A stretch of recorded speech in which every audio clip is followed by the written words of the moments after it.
Before you even start your document, Word has already given you several standard settings to work with, which include margins at the top of 1 inch and at the bottom 1 inch, left and right hand margins of 1 1/4 inches, type font of Times New Roman 12 point. We see this up in the formatting toolbar. Tabs are set by default at every 1/2 inch.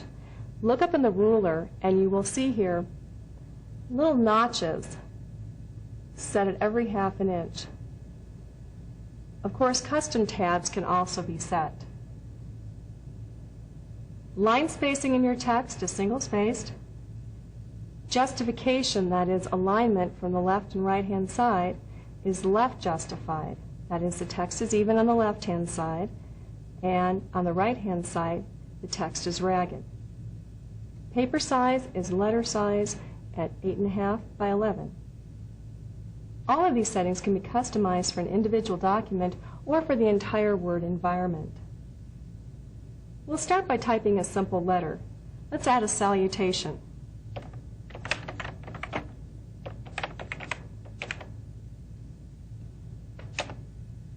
When I hit enter, it wakes up the office assistant who detects that I might be writing a letter.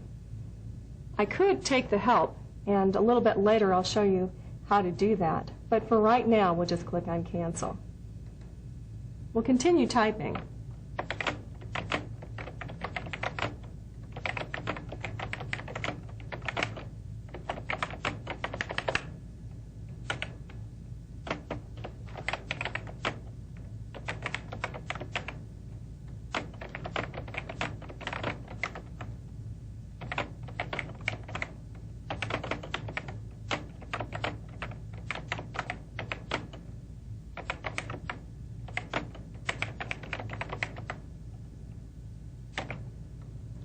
If you make a mistake while typing, press the backspace to remove the error.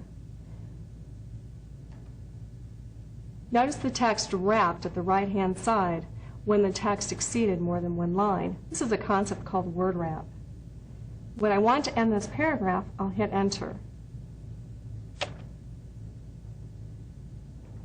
In our text, we have a spelling error, and this is indicated by the red zigzag.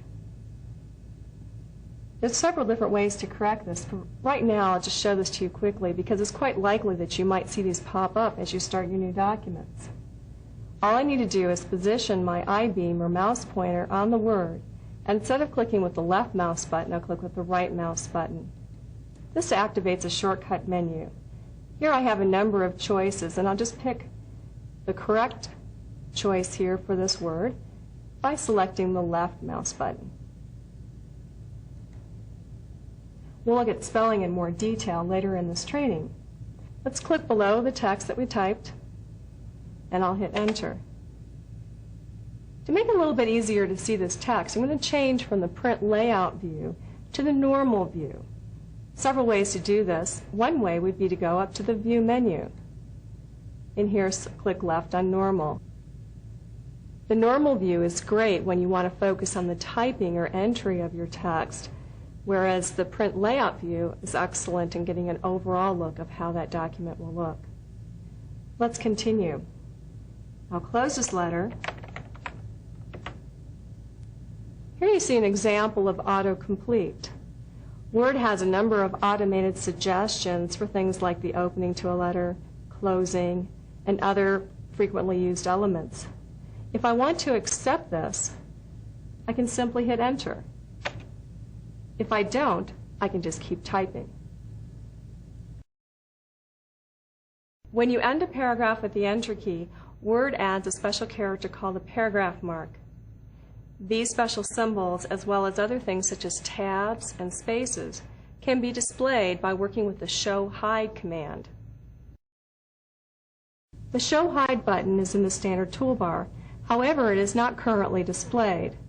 So simply move to the standard toolbar and select the button for More Buttons. Here we have Show Hide. I'll select that, and notice how the standard toolbar now has changed a little bit to reflect this choice. Also notice how your screen has changed. Every place on the screen where you've hit the Enter key is a paragraph mark. Notice, however, at the end of the first sentence of this paragraph, there isn't a mark. That's because we let word wrap work. That's what we would call a soft return. Additionally, between your words are little dots for spaces.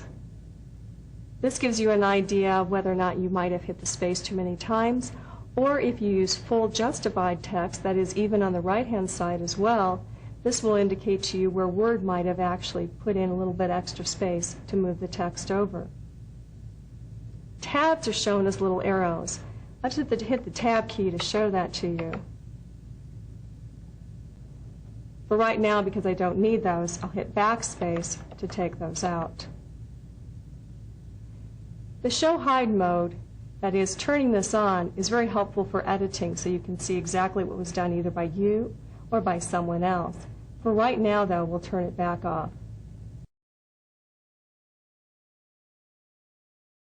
One of the most important things to remember about Word or any other program is to save your work frequently. That is about every 10 to 15 minutes.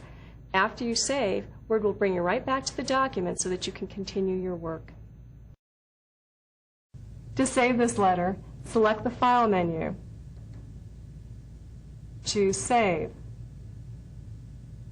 We also could have selected the File menu by doing Alt and the letter F.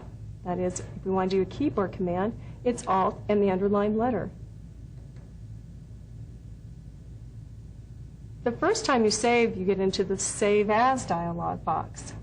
That is, before we can save the document, Word needs to know more information from us. The first thing is going to be the file name. Instead of Document 1, we want to give this a much more descriptive file name. At the bottom of this dialog box, you'll see that Word is suggesting to us the first text in the letter. Instead of using this name, I'm going to type in another one. Because this text is highlighted, I can just begin typing. If you prefer, you can hit the backspace or delete key first.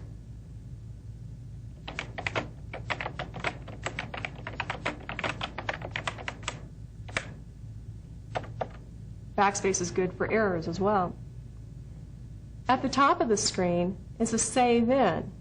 That is, right now we are in the My Documents folder, which is a common default area. You may, however, be brought to a location on your network or some other area on your computer.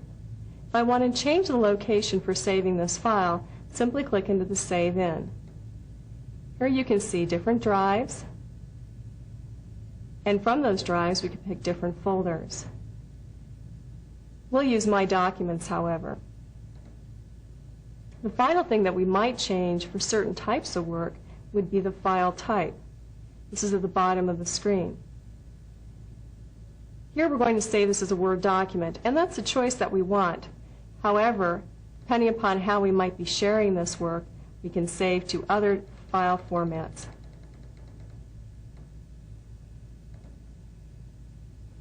When we're ready to complete our save, we can hit Enter or click on the Save button. By the way, when we save our files, we can use our long file names. You might have noticed that this is very descriptive. Our file names can be up to 255 characters. Spaces are okay. Upper and lower case is fine as well. The next time that we see a file save command, we won't see that dialog box. That is, Word will assume that everything remains the same: the name, the location, and the file type. Notice the file name as it appears in the upper left-hand corner here, up in the title bar. Next, let's move down to the text. To position my cursor, that is my insertion point, I'll move right between these two words. I'm going to add another word. Notice as I'm typing how the text automatically moves to the right-hand side. That is, it allows insertion of new information. Now that I've made a change, I want to save again. Let's go back to File and Save.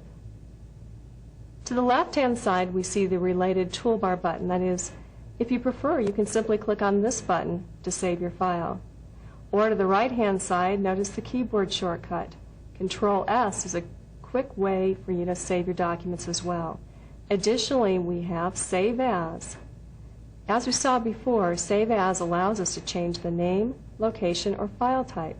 And this is useful when we already have a document on the screen, we want to make a copy of it or modify some other feature about it.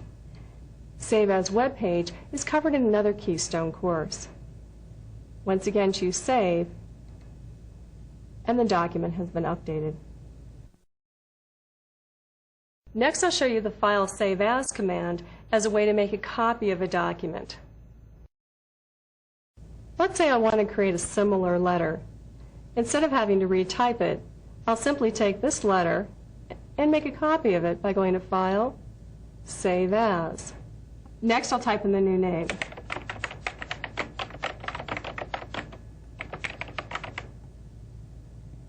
And choose Save or press Enter. The original document is still available for you to work with, although it is no longer opened. And this is a handy technique for us to create a document similar to the one we had already put together. When you're working with Word 2000, you might notice occasionally that Word will automatically be saving your documents. This is a feature called Auto Recover, and is designed to create a temporary copy of your documents in the event of power loss or other problems. Although this is a great feature to have, it is not a substitute for the File Save command.